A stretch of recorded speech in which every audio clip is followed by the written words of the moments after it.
A candle flickers in the darkness, illuminating the face of a man you've only seen in passing. After all, you don't mix much with workers further down the production line at the Chevrolet plant. Tonight, however, he's in your basement. A light on upstairs pulls prying eyes away from your subterranean rendezvous. He slides you a card. You pick up a pen. You know the risks, but you also know what you're fighting for. You sign, and just like that, it's done. You've joined the Union. Now watch your back. In the 1930s, Flint, Michigan seemed to have a 1-to-1 ratio of bars to churches, but neither the barkeep nor God herself was the highest power in town. That was General Motors. And GM didn't just rule Flint, it was the largest industrial corporation in the world at the time. So how did this automotive superpower get knocked to its knees by the fledgling but fierce United Auto Workers Union? Today on Past Gas, we're taking a look at how the UAW's great sit-down strike of 1937 upended not only General Motors, but the entire American labor movement, thanks in large part to an all-female paramilitary force called the Emergency Brigade. Past Gas Podcast. It's about cars, it's not about forts. Quick disclaimer at the top. We know that unions, especially auto unions, are a very intricate subject with lots of ins and outs that we couldn't even begin to understand. So we aren't really commenting on the modern state of the auto unions and their relationship with the manufacturers. We're just telling a really cool story from back in the day about a bunch of really cool women. I think it's safe to say that unions help workers. I support unions, Yeah. for sure. I like the idea of unions and unionizing, but I do know that is a very politically charged subject currently, and we are not talking about the current state of unions. There are a lot of parallels, though. It is like kind of devastating to see the similarities with today's workers and stuff like that, and like not that much has changed in almost 100 years.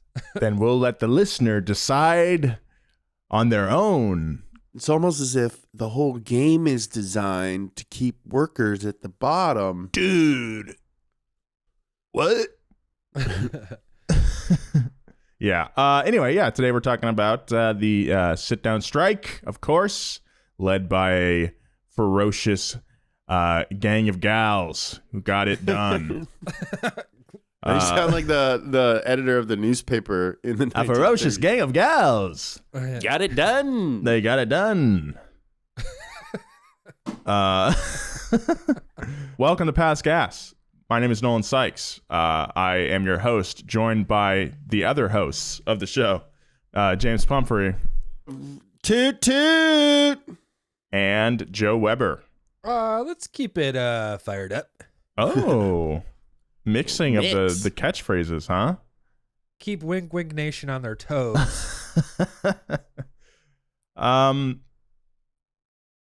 Let's just get into it then, huh? Got a lot of stuff to do, Nolan. I got a lot on my plate. Yep. Gotta go get some blood drawn from me. Okay. It's not medical. I have a vampire fetish. Right. So I'm gonna go get. Yeah, I've been to the arts district. Yeah.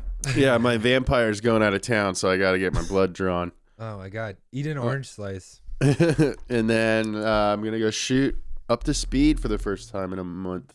Ooh, baby. Or over a month. Yeah, it's been a long time. 5 months. 5 months. Anyway, let's just get into it. Without further ado, let's get this going so James can go shoot up to speed. James, do you want to tell people what the topic is, or should they? Yeah, Rocket Bunny.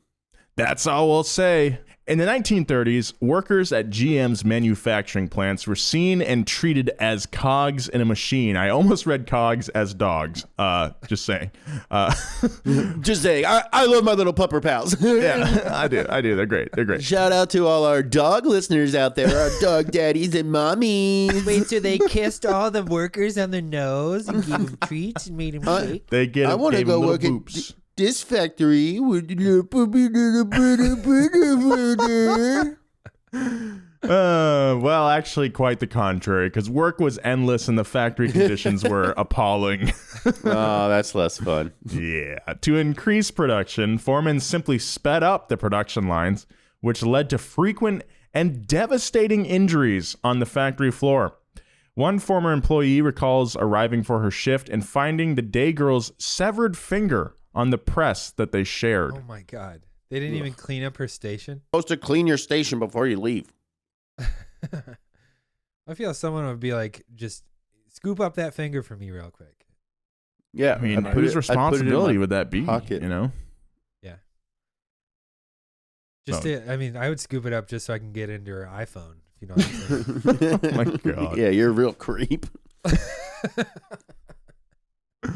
Not only was the work dangerous, but it also paid next to nothing. If you had the privilege to be white and male, you were maybe raking in a hot 45 cents an hour. If you were black or a woman, it was closer to 12 cents an hour. What is that today?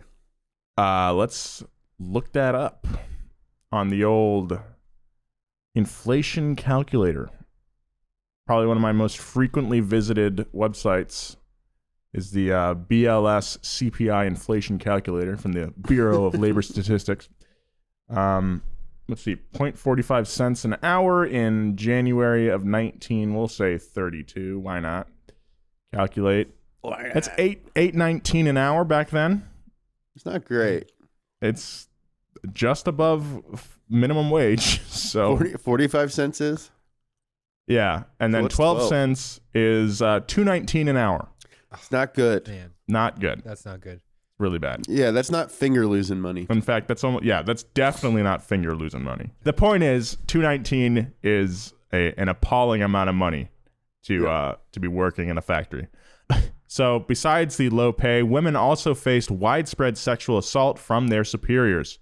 There was a time that because of one predatory foreman, an entire department of GM's AC spark plug division had an STD. Oh, Yeah, not good.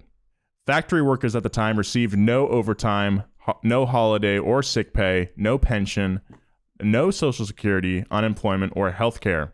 But they also had very little, imagine that, they also had very little leverage against the powers that be. For starters, Flint was a company town, and GM had the local judges, as well as the mayor, the police, newspaper, and radio in their pocket. Plus, working class families were still reeling from the Great Depression and were poorer than they had ever been. They were in a work or starve mentality, knowing that at any point they could be replaced by someone from the overflowing unemployment office. So, pretty dire situation. Getting taken advantage of course. President Franklin Delano Roosevelt had recently introduced his New Deal, a range of domestic programs designed to mitigate the effects of the Depression and reinvigorate the American economy. Included in the New Deal was protection for labor organizations, which allowed for the formation of the CIO, the Congress of Industrial Organizations, and its subgroup, the UAW, the United Auto Workers Union. The UAW was pioneered by three brothers, Victor, Walter, and Roy Reuther, who were tenacious in their mission to achieve better working conditions for working Americans. And what better place to do that than the heart of the world's largest corporation, Flint. Despite the New Deal protections, GM was still refusing to acknowledge the UAW and meet them at the bargaining table. Improved working conditions meant a loss in profit, and GM had no interest in that. To squash any union activity, GM management planted spies in their factories, with as many as 100 in their Chevrolet plant alone. These hired hands would pose as fellow workmen, then report back to GM when they heard the rumblings of revolt. GM even brought on lip readers to detect if men on the floor were talking union. Pro-union workers faced retaliation, whether it be getting fired or getting beaten by GM-hired goons. What a time. Because of this, UAW union recruitment meetings were held in secret. Right under GM's nose, using cloak and dagger tactics, the UAW was able to enlist enough members in Flint to take a real stand against GM. And they were going to do it with dies. With what? What? does that intrigue you? Yeah. They're going to do it with dies. GM was certainly not alone in this. I just want to say Henry Ford famously had his own secret police force at the Dearborn plant, or the River Rouge plant, my bad. Or wait, was it the Dearborn plant? Anyway, one of his early plants.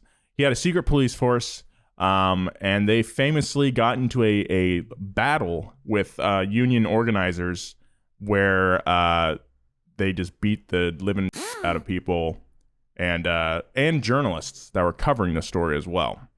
If you wanted to be in a union at this time at a auto manufacturer, you'd probably expect to get in a fight or two about it. Do you think that you guys would be a union man, or would you be one of the goons that beat people up? Definitely a union man. Yeah. I would be a scab for sure. I love scabs. Yeah, so you're cool with me. Nolan, you'll probably find yourself under my baton one day. Great. Love to work for a guy who identifies with the goons in this story. Really cool. Family's got to eat. I want to be like the brainless goon. What a great aspiration. Like the Goomba from Super Mario Brothers? I want to be like John C. Reilly from Gangs of New York. Gangs of New York. Yeah, I want to be like John C. Reilly from Gangs of New York. I'd betray everybody. In the manufacturing world, a die is a tool that cuts or shapes material mainly by using a press. General Motors dies would stamp out the car body components for all their vehicles. Oh, this is where Eminem worked in 8 Mile. Out of GM's many manufacturing plants, only 2 of them actually housed these dies, and one of them was located in Flint at Fisher 1. With 7,000 workers churning out 1,400 Buick, Pontiac, and Oldsmobile car bodies a day, Fisher 1 was the biggest car body factory in the world. Without access to it, GM's production rate and revenue would plummet. So that's where the UAW was going to strike. Okay. The strike wasn't supposed to happen until after the new year, but on December 30th, 1936, the UAW learned that GM was planning to move the dies out of Fisher 1. They moved quickly and instructed their members to shut down the production line. The risk on striking was huge, and the chances of such a scrappy new union beating out the world's largest corporation was slim. If the strikers didn't succeed, they'd never work in a GM plant again. They would be destitute, blacklisted in a town beholden to their enemy. But if they could pull off a victory, the reward was well worth it. The machinery screeched to a halt. The UAW had claimed Fisher 1. It was GM's move now. Knight to Rook 2. I don't know if that's good. Knight good to Rook 2. I'm watching the Queen's Gambit. Is it good? Yeah, but none of it's sticking. Can't retain anything. Yeah, I'm not. I'm just like I don't know how to play chess all of a sudden. Yeah, I mean, you told your one piece to move to another piece, so yeah. No, that's a Rook 2. I think is a square on the board. No, it's the white square. No, they're arranged by letters and numbers like a grid. A rook is a piece on the board that moves in straight lines. It's the castle. Who are you, Bobby Fischer? Look, I've played a few rounds of online chess back in the day, okay? Oh, you like chess? Name all of them. Yeah, it's Knight to Rook 2. That's a move. Well. If it isn't my long-standing tradition of sounding very confident about something and then being wrong, we meet again. Yeah, I freaking told you I'm watching the Queen's Gambit. Back to the show. The company immediately went to court, which they controlled, and got an injunction to have the strikers removed from the property. When they presented the injunction, the strikers were like, "Cool paper. We're not leaving until you give us union recognition." Also, the UAW discovered that the judge who had ordered the injunction owed more than $200,000 in GM shares in 1937. That's a lot of money. I bet that guy's life was fun. It's a rich judge in the 30s. That's like $3.6 million today. So going through the courts didn't work. GM would have to find another way to break the strike. In the meantime, the men inside Fisher 1 were faced with something extremely foreign to them: free time. To keep up morale and pass the time, the strikers played cards, checkers, chess, darts. They danced and did group calisthenics. Hell yeah. They had music concerts with instruments hoisted in through the factory windows and slept on car cushions that were no longer making their way into Buicks. Wow, this is a long strike. Sounds pretty fun. But it wasn't all fun and games. No. Strikers understood the need for order in the plant and set up their own civil system. A mayor was elected, as well as other civic officials for departments like sanitation, information, and a postal service. Rules were set, and those who broke them were put on trial by a kangaroo court of their peers, with punishments ranging from dishwashing to, in extreme instances, expulsion from the plant. That's if you did a top shelf in the bathroom. Yeah. You got expelled. Yeah, but the sit-down strikers holed up inside the plant were only half of the equation. Outside of the plant, UAW members and supporters picketed in front of the entrance day and night. Food was cooked and delivered to the men inside. UAW leaders, including its president, Victor Reuther, visited often to boost morale, either going inside to deliver union directives and strike tactics or relying on sound cars with loudspeakers mounted on them to blast out messages of encouragement. I wonder if they were GMs. After GM's injunction tactic failed, they tried a more defamatory approach. They used Flint's newspaper and radio to paint the strikers as radical communists whose primary goal was to disrupt the economy. Sounds familiar. They also visited the wives of the striking workers to plant seeds of distrust. While these selfless women were home running the households as single moms, their husbands, GM claimed, were off at the plant drinking booze and ordering burlesque dancers. But if GM thought that factory wives would be easily manipulated, they've never met Genora Johnson. Genora. They've never met Genora Johnson. Genora was born in Kalamazoo, but grew up with her fairly well-off family in Flint. Her forefathers had been some of the town's founders, and her relatives worked high up at GM corporate. It wasn't until age 16 when she met her future husband, Kermit Johnson, and his factory worker father, Carl, that she'd get a glimpse of how the other half of Flint lived. Kermit. Great name. You know who loved that Kermit Johnson? Miss Piggy. Oh, Kermit. Kermit. Through the Johnsons, Genora became aware of the plight of the industrial worker, a cause she would end up dedicating her life to. It was Carl who first introduced Genora to socialism. They would discuss literature, subscribe to socialist papers, and together with similar thinkers, they formed the Flint branch of the Socialist Party of America in 1931. She dropped out of private school her senior year to marry Kermit, and they welcomed the first of their two sons the following year. Shortly after becoming a mother, Genora fell ill with tuberculosis and had an extended stay at the county hospital. But even that couldn't stop her curious mind as she filled her time studying up on socialism, community organizing, anti-racism, and workers' rights. She was idealistic and full of fire, with an internal moral scale that always pointed towards justice. Genora was just 23 years old when the Fisher 1 strike began. Kermit was working in the huge Chevrolet complex at Plant 4, a dreary engineering manufacturing plant with conditions so bad it was nicknamed the Hellhole, and they were both extremely active in the local union. But as Genora saw the organizing efforts unfolding, she detected a huge block in the community that was being overlooked. Women. Organizing women had always been difficult within the UAW, or any union movement, really. Men could walk away and go to the union hall, but women at the time were isolated at home, tied to their kitchens and nurseries. The UAW actually sent female factory workers out of the Fisher 1 plant when the sit-down began, fearful that a co-ed strike would breed reports of hanky-panky that would undermine the union's efforts. But Genora knew there was untapped power in Flint's women and organized an offshoot of the UAW called the Women's Auxiliary. It was comprised mostly of female relatives of factory workers, but also included female auto workers and outside supporters. The Women's Auxiliary served the union and the strike in a variety of ways. They walked the picket lines, cooked and delivered food to the sit-downers, they raised money, they ran a first aid station, and set up a daycare center so auxiliary members could organize more freely. Members were dispatched to speak with wives of factory workers and set GM's lies straight.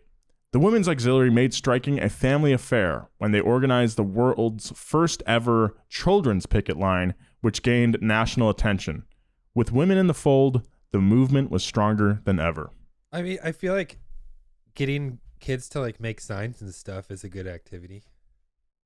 And then they like wear themselves out on the picket line, then they sleep better. Wish I could get my dog to carry picket line a little bit and wear her out. She goes crazy at night, man. She's biting me. Okay, Bumar. Hurting me. A little dog hurts my hands at night. Yeah, I mean, I'm seeing the parallels that you were talking about, Joe. Like, this has just been such a kid holding a sign is such a part of our like communal vision now. Like, that's such a familiar thing to us currently. The men at Fisher 1 were now 2 weeks into the strike, a much longer siege than most had expected. Some strikers were defaulting on house and car payments. Others had simply lost the faith. A number of workers abandoned the strike, but not enough to seriously hinder it. Unfortunately, the strikers weren't the only ones suffering. GM was too. Fortunately. Sorry. Fortunate, yeah. You got to remember, I'm a goon. Goons rise up. Goons rise up. Get down. Boo. Boo. You stop striking. Back to work. Boo. Boo. Fortunately, the strikers weren't the only ones suffering. GM was too. The company had only been stamping out parts for the 37 model Buick for about a month when the strike began, and Buick plants all over were starved for car bodies. Still, GM refused to bargain with the UAW. Solidarity strikes were in effect at 15 other GM factories across the nation, including a plant just 2 miles down the road from Fisher 1 at the aptly named Fisher 2. Located in the massive Chevrolet manufacturing complex where Kermit and Carl Johnson worked with more than 10,000 others, the plant produced around 400 Chevrolet bodies a day. Its strikers had successfully taken over the top floor, which meant union members and allies had to deliver food and supplies by ladder. On January 11th, 1937, GM took advantage of this logistical weakness by removing the ladders, thereby cutting off the men's food supply. What's more, they shut off the heat in 16-degree weather. The strikers were irate. A group of them came down to the first floor where GM security guards were stationed and demanded the front doors be unlocked to let the food in. GM security insisted they didn't have a key, so the strikers broke down the doors. That was the hostile act GM needed to activate their private security and call the city police, who by many accounts arrived far too quickly, like they had been forewarned. The radio dubbed the strikers rioters, sounds familiar, as cops descended upon the factory in gas masks, firing tear gas, firebombs, rifles, and buckshot. Yep. Jeez. They tried lobbing canisters of tear gas inside the plant, then opted for an easier target. The huge crowd of picketers assembled out front, including Janora Johnson and members of the Women's Auxiliary. A full-on battle raged on Chevrolet Avenue as the unarmed strikers fought back with whatever they could find. Workers chucked heavy automobile hinges and bricks at the police while protesters tossed the cops firebombs right back at them. Picketers blocked the road with their own cars to stop the cops from closing in on them. And when the police tried to sneak into the building, strikers from above pelted them with fire extinguishers and roof tiles. This is pretty sick. Factory men blasted police with fire hoses and water, the water almost instantly turning to ice in the frigid Michigan winter. They flipped over police cars to create barricades, including the sheriff's car. And he was still in it. This feels like the Lakers just won. Yeah. No, I'm a Lakers fan. The battle raged through the night. All the while, Victor Ruther and the other Union men used the sound car to encourage and mobilize the strikers. But the Union leaders had a problem. The batteries on the sound car were running out. They stood no chance in all this chaos without it. Resigned, Victor told those around him, "We may have lost this battle, but we're not losing the war." But Janora, who had refused to leave while other women's auxiliary members were ushered away from the crossfire, was unable to accept the idea of defeat. I mean, what's crazy to me is that this whole battle happened because GM didn't want to pay more than basically above, like, didn't want to pay minimum wage, more than minimum wage, you know? Right. Just insane. But instead they hire probably what costs way more in like security guards and For sure. all this other stuff. It's kind of like to a lesser extent how Lyft and Uber spent $200 million to lobby for. Right. Just to not pay their workers. Yeah. Like just use that money to pay your workers or like give them health insurance. Dude, Jeff Bezos has like $121 billion or something like that. And there's 7 billion people on Earth. So you could like give everybody $1 billion and still like I would do that because that would just fuck up the whole world economy. I'd be like $121 billion, but there's 7. So that would mean he could give everyone like $1 billion. You give everyone $1 billion. No. Then there would be, if he had 7, if he had, if he had $1 trillion or something, he could give everyone $1 billion. Well, I would just give everyone a ton of money and just like screw up the world bank. I mean, I don't even know if it would screw up that much because like when you're talking about 7 billion, I wonder if that would. I don't think you would inflation like if a no because I don't even think you'd have enough money to like give people a ton of money. Yeah, he's trash. Yeah, he doesn't. Despite having never used one, Janora took hold of the loudspeaker and addressed the cops. Cowards! Cowards! Her voice cracked through. Shooting into the bellies of unarmed men and firing at the mothers of their children. This is cool. This is a cool movie. So the economy crashing amount of money that Jeff Bezos would be able to give everybody, $17. All right.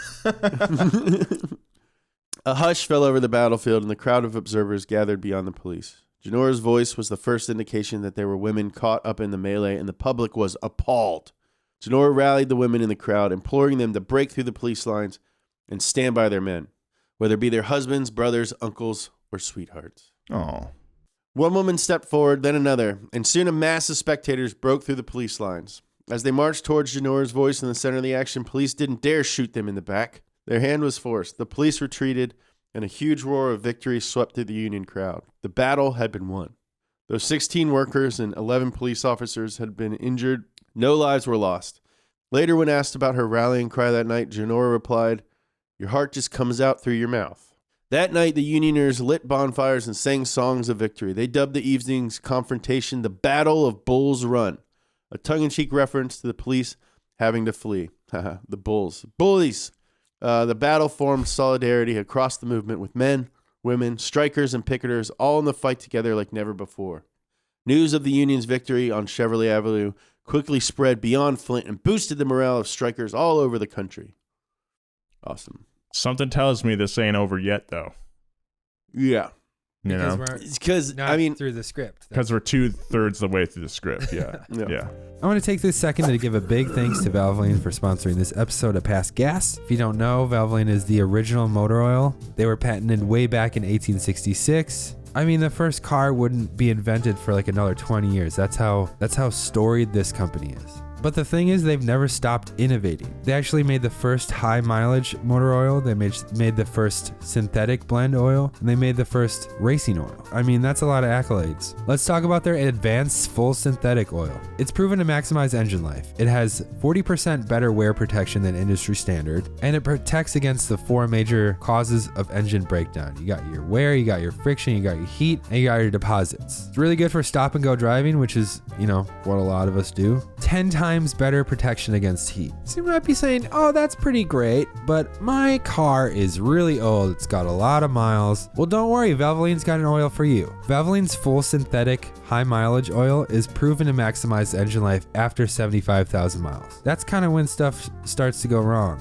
It's got 50% better wear protection than industry standards. It also has 10 times better protection against heat. And let me remind you, this is the first high mileage motor oil in the world.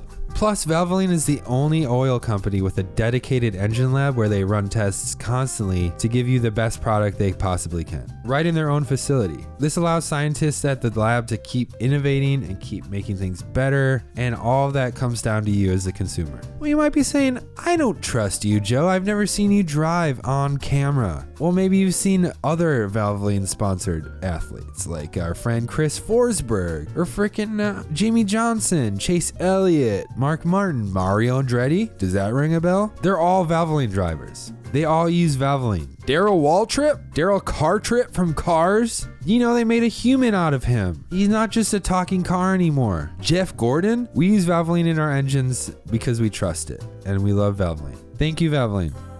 The next day, Governor Frank Murphy sent in the National Guard. It began with 1,100 troops stationed at the Chevrolet complex, but that number would nearly quadruple by the strike's end.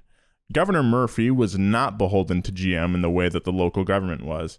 He was not sending in the National Guard to punish the strikers, but rather to act as a buffer and keep the peace. The governor called on GM to reinstate the workers' access to heat, water, and food, and called on the strikers to honestly just tone it down a little bit. Both sides obliged, but the National Guard wasn't the only militant force in town. After seeing what a difference the women made in the Battle of Bull's Run, Genora decided to form the Emergency Brigade, a paramilitary group within the Women's Auxiliary that could be called on to fight alongside the men. Just one day after the battle, 50 women had already signed up. At the next Women's Auxiliary General Meeting, hundreds more followed, aged 17 to 70, until 400 of the group's roughly 1,000 members had volunteered. If you're keeping track, the Emergency Brigade is an offshoot of the Women's Auxiliary, which is an offshoot of the United Auto Workers Union, which is an offshoot of the CIO. A lot of layers. Yeah, a lot of offshoots. The Emergency Brigade was organized on a military basis. Genora was the captain, with 5 hand-picked lieutenants serving under her, each with their own platoons.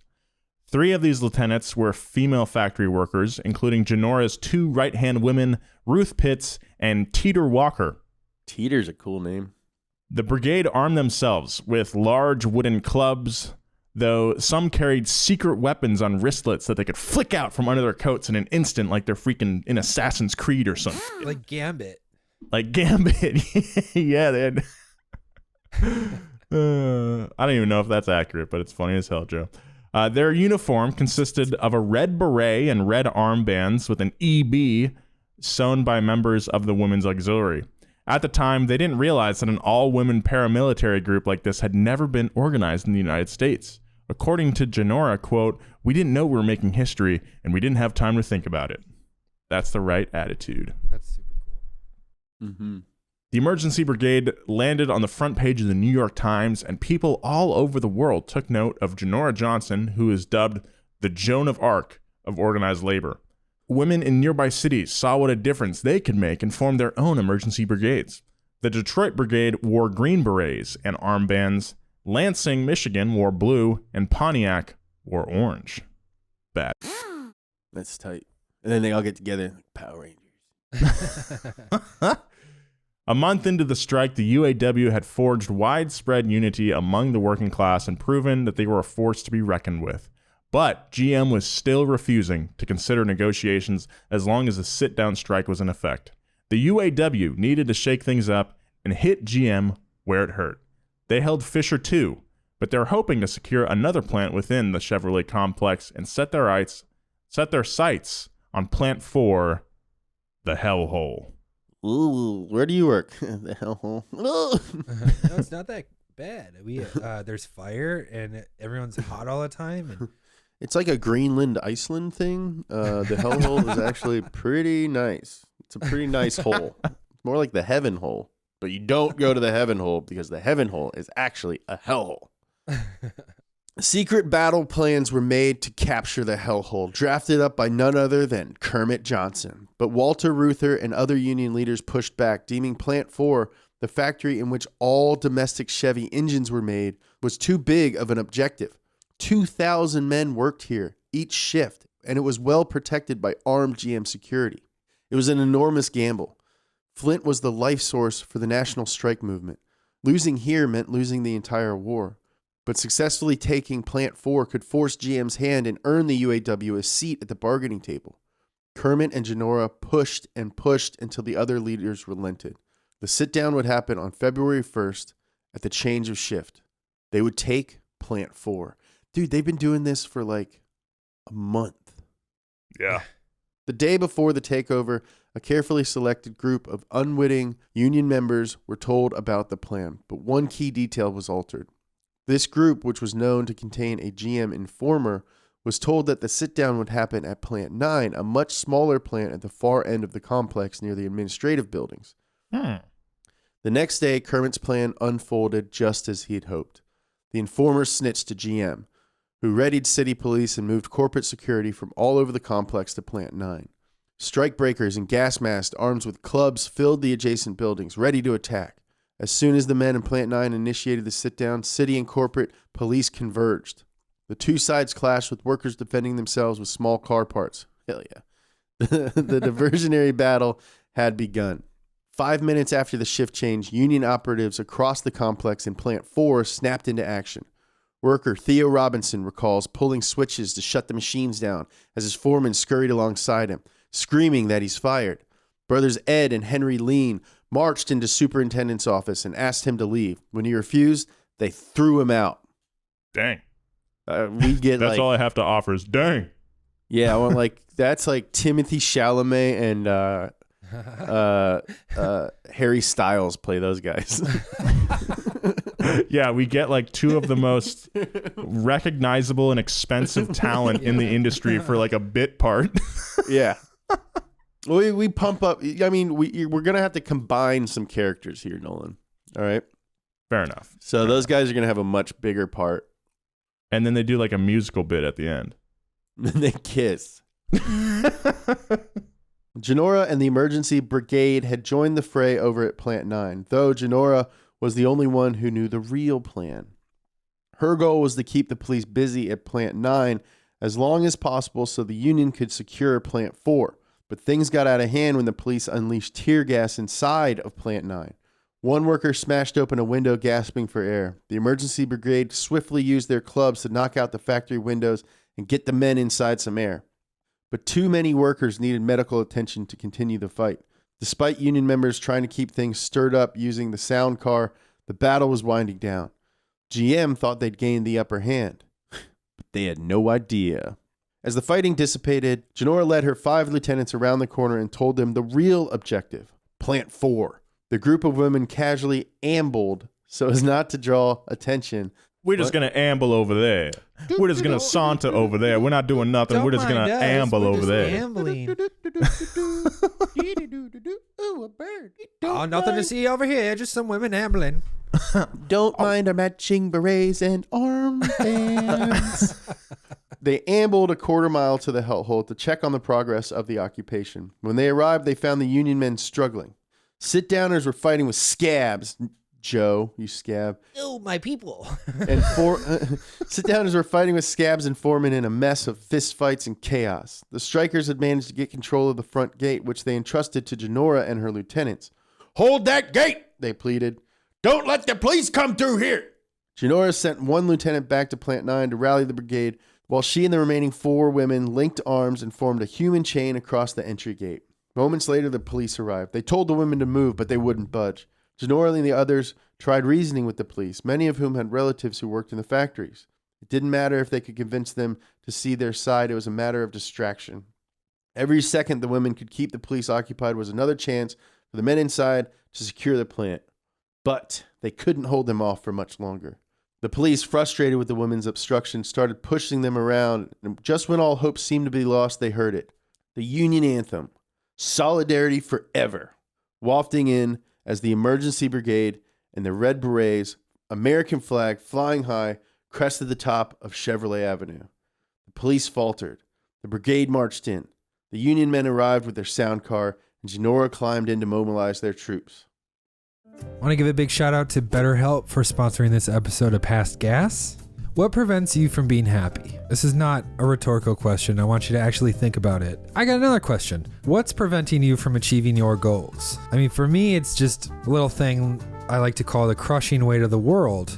I'm just like you. I can't finish projects. I have a hard time motivating myself. The good news is that BetterHelp can assess your needs and match you with a professional therapist that can really help you out. You don't have to go into the office or anything. You don't have to wait in a weird waiting room and try to figure out what everyone's issue is in the waiting room. Everything's online, so it's super convenient, it's very private, and you can start communicating within 24 hours. Just to be clear, this is not some self-help thing that we're peddling. This is professional counseling here. Once you get matched with a counselor, you can send them a message at any time, 24 hours a day. Just send them a message, you'll get a reply back. Not just a reply, you'll get a thoughtful and timely response that can help you out. You can figure out a time to schedule your weekly sessions, which is really cool because you're not constricted by time at all. And if you don't find the right counselor right away, that's not a big deal. BetterHelp will help you find the perfect counselor for you.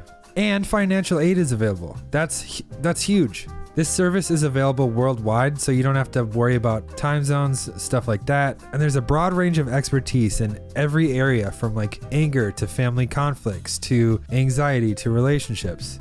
They can help you with all that. And anything you share is confidential. It's convenient, it's professional, it's affordable. There's really no reason to not do BetterHelp. So if you're ready to get some professional counseling, which I think everyone should, as a listener, you get 10% off your first month by visiting betterhelp.com/passgas. Join over 1 million people that have taken charge of their mental health over at betterhelp.com/passgas. Thank you, BetterHelp. The women of the brigade linked arms and set up an oval picket line in front of the factory, blocking the police from entering. And once again, faced with the option of backing down and firing upon a crowd of unarmed women, the cops were forced to retreat. Against all odds, the UAW had secured Plant 4 in what has since been described as the greatest strike strategy in the history of American labor. Dang. Dang. Wow. Dang. Dang, don't sound pretty smart. I mean, that's like some extremely efficient organizing, you know? Yeah, dude, that's sick. I guess that's why they call these people organizers. Yeah. In the days following, Governor Murphy brought in more National Guardsmen, with the militia now cordoning off the entire Chevrolet complex. GM sought a new legal injunction threatening to fine sit-downers $15 million if they didn't vacate the premises within 24 hours. When the sheriff delivered the injunction, the same sheriff whose car had been flipped at the Battle of Bull's Run, the strikers booed him out of the factory. Governor Murphy, who'd proven himself an unexpected ally to the union cause, refused to enforce the injunction. Rather than intimidating the union, GM's latest threat only strengthened their resolve. The successful takeover of Plant 4, in addition to the occupations of Fisher 1 and 2, finally wore GM down. The strike had caused 90% of GM's production to stop due to the lack of parts and labor, and the company could no longer survive without these factories. 5.5 weeks after the strike began, back-channel negotiations between GM and the UAW commenced in Detroit. But the negotiations kept hitting a snag. GM refused to re-employ strikers who had committed any acts of violence or sabotage during the strike. But the homie Governor Murphy intervened to facilitate, and 44 days after the strike began, an agreement was signed. The UAW would terminate the strike and evacuate all occupied plants, and GM would not discriminate against strikers and would recognize the UAW as a bargaining representative for plant workers. The agreement covered not just the 3 occupied plants in Flint, but every GM plant in the United States. Thanks in large part to Governor Murphy's handling of the ordeal, not one life had been lost. News came to the sit-downers, who rejoiced. GM had knuckled under. The UAW had finally won, and they could return to their families. Fisher 1 was the first to evacuate. They marched out of the plant right over to the Chevrolet complex, where workers from Fisher 2 and Plant 4 joined them. The vibe was jubilant. They were dancing in the street.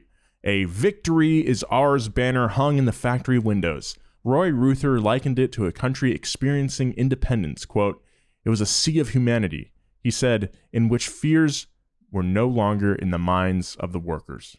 The UAW's victory in this strike has been regarded as the most important event in American labor history. The UAW, founded just 2 years prior in 1935, earned legitimacy as a union as it won workers a myriad of rights, including wage increases, holiday and sick pay, overtime, and pensions. Workers were now paid for their time, not for their output, meaning that they would take home their pay even if the production line stopped. Beyond that, it proved to other industrial workers in America that change is possible and provided them a blueprint to usher it in. Union organization proliferated across the country, starting with Chrysler, then Ford, and eventually encompassing the entire auto industry and beyond. But the UAW victory didn't just alter the workplace. Home life was forever changed as well. As wages and conditions improved in factories, working class Americans were afforded more stability, income, and time with their families. Children improved in school, and working class parents finally had enough savings to send them to college. For the first time, working class kids could extend their dreams beyond Flint and the factory floor. Blue-collar pride set in, and workers felt entitled to get involved in politics. It was a whole new Flint and a whole new America. In the years to come, the little UAW would grow into the most powerful union in the world. Today it has more than 400,000 active members and more than 580,000 retired members in the US, Canada, and Puerto Rico. Janora Johnson died in 1995 at the age of 82. She was active in community organizing until the very end. For as solidarity forever reminds us in joyous refrain, quote, "The union makes us strong." What a bad bird. What a bad bird. Very inspiring story. Love that emergency brigade, dude. Bunch of bad women. I think the most powerful moment for me was when she first got on the sound car and everyone was like, whoa, what? A woman? And then that was the catalyst for all this change, is like people were like, oh wait, this is like a bigger problem than just like these worker dudes that they think are like trying to screw everything up. Mm-hmm. You know who won, who never lost the entire time, was the scabs, though. They got to work during the strike. They got to work after the strike. Basically the perfect situation. Well, the goons were getting paid during the strike too, probably better than the scabs. And they just get to go back to be the foreman, which is the boss. Yeah. And they get to plop some people. So really the winner is the company goons. Anyway, thank you very much for listening to Past Gas this week. A little different this week, but I think still very related to car history, obviously.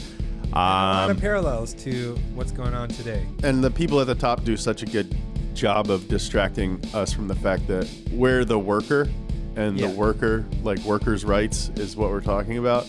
And a lot of people who don't support workers' rights are workers. But you can't fault them. They're all getting tricked. They're all being manipulated. Well, on that note, yeah, thanks for listening. Tell a friend. Follow Donut on all social media at Donut Media. Follow the boys, Joe G. Weber and James Pumphrey, and me, Nolan J. Sykes. Thank you to our writer this week, Rachel Foreman, and thank you, as always, to Bridget, our producer. Be kind. I love you. Organize. See you next time.